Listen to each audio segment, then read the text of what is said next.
আপনাদেরকে, এই দেশে জিয়ার রাজনীতি চলবে। এক নম্বর, জিয়ার রাজনীতি চলবে। আর জিয়া যে ইসলামী রাজনীতিকে এই দেশে এনেছিলেন ৭৫-এর পরে, সেই ইসলামী রাজনীতি চলবে। আমি জিয়ার রাজনীতি বলছি। কার রাজনীতি? জিয়ার রাজনীতি ছিল নারায়ে তাকবীর, আল্লাহু আকবার, জয় বাংলাকে বিদায় করে দিয়ে কি নিয়ে আসা? নারায়ে তাকবীর, আল্লাহু আকবার। ঠিক নয় কি? আমরা সাক্ষী, আমরা ৭ই নভেম্বর প্রত্যক্ষ করেছি। জিয়াই ৭৫-এর পরে ৭১ থেকে ৭৫ আল্লাহু আকবার ধ্বনি বন্ধ ছিল, জয় বাংলা ছিল। জিয়া রহমান একজন মুসলিম ছিলেন। তিনি এই দেশে আল্লাহু আকবার ধ্বনি তোলার জন্য ইসলামিক রাজনীতিকদেরকে, ওলামাদেরকে বলে দিয়েছেন, আপনারা এখন থেকে স্লোগান দেবেন। ৭ই নভেম্বর ট্যাঙ্কের উপরে, ঢাকায় ট্যাঙ্কের উপরে জনগণ, সৈনিকরা মিলে নারায়ে তাকবীর, আল্লাহু আকবার দিয়ে ঢাকার আকাশ বাতাস সেদিন প্রকম্পিত করেছিল। মুরব্বীরা যারা আছেন তারা সাক্ষী। তাহলে এদেশে জিয়ার রাজনীতি চলবে।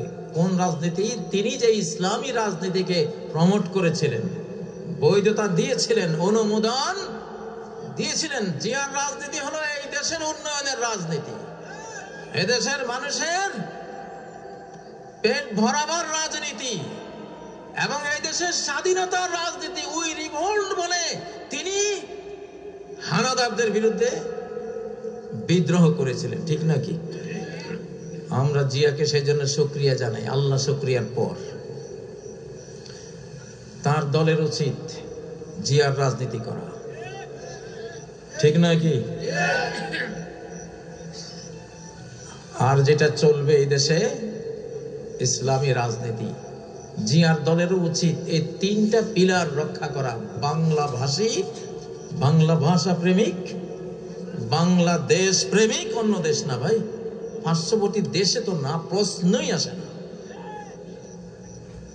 আমি পার্শ্ববর্তী দেশের বিরুদ্ধে আমি দুশ্মনী করি আল্লাহর কারণে, কারণ তারা আল্লাহর সবচেয়ে বড় শত্রু এই যুগে। তাদের মতো এত মূর্তি আল্লাহর ইবাদতের জায়গায় কোন জাতি তৈরি করেনি। আমরা আল্লাহর কারণে, আমি ব্যক্তিগতভাবে আল্লাহর কারণে ওদের সাথে দুশ্মনী পোষণ করি, কারণ তারা আমার আল্লাহর দুশ্মন, তারা আমার বন্ধুর দুশ্মন। এই জন্য আমি অটোমেটিকলি তাদের দুশ্মন, চিরকাল এই অবস্থায় থাকবো। হ্যাঁ, যদি তারা বলে না ঠিক আছে, আমরাও আল্লাহকে আল্লাহর হক দিতে রাজি, আমরাও আল্লাহকে সাজদা দিতে রাজি, সেদিন থেকে আমারও তাদের সাথে দুশ্মনী খতম হয়ে যাবে ইনশাআল্লাহ।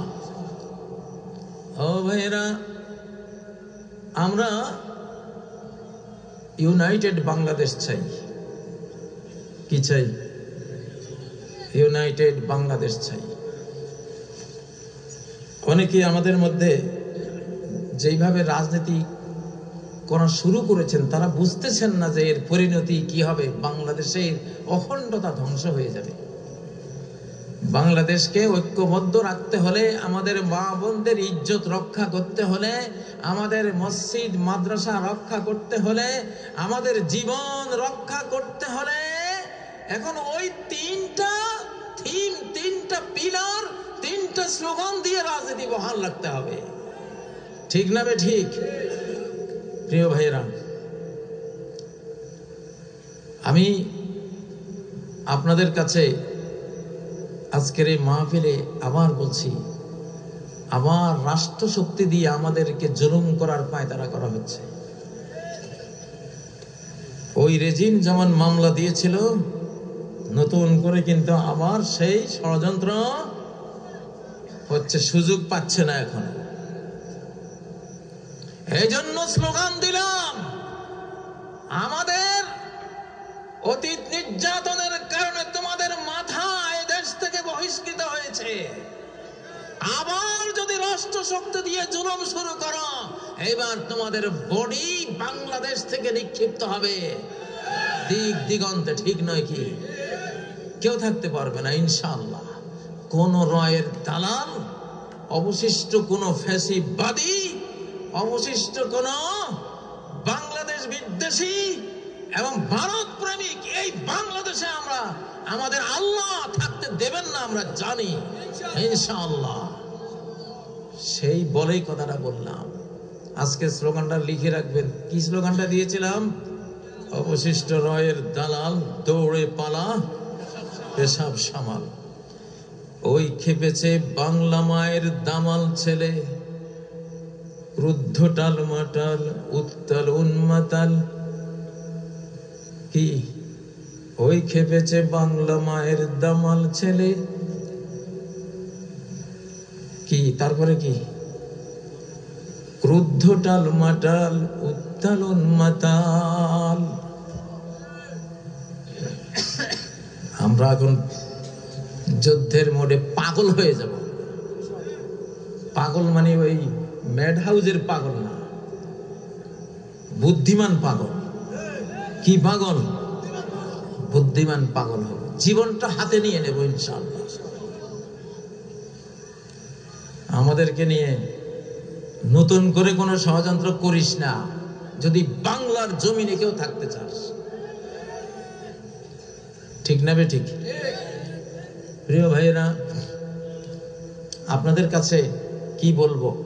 আপনারা সারাদিন আজকে ওয়াজ শুনেছেন,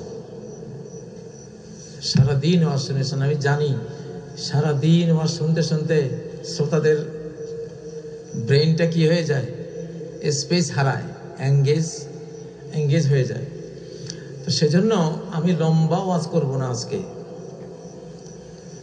আমি লম্বা ওয়াজ করবো। আমি মাহফিলে আসতাম না, শুধু চিন্তা করলাম যে এটা তো আমার এলাকা।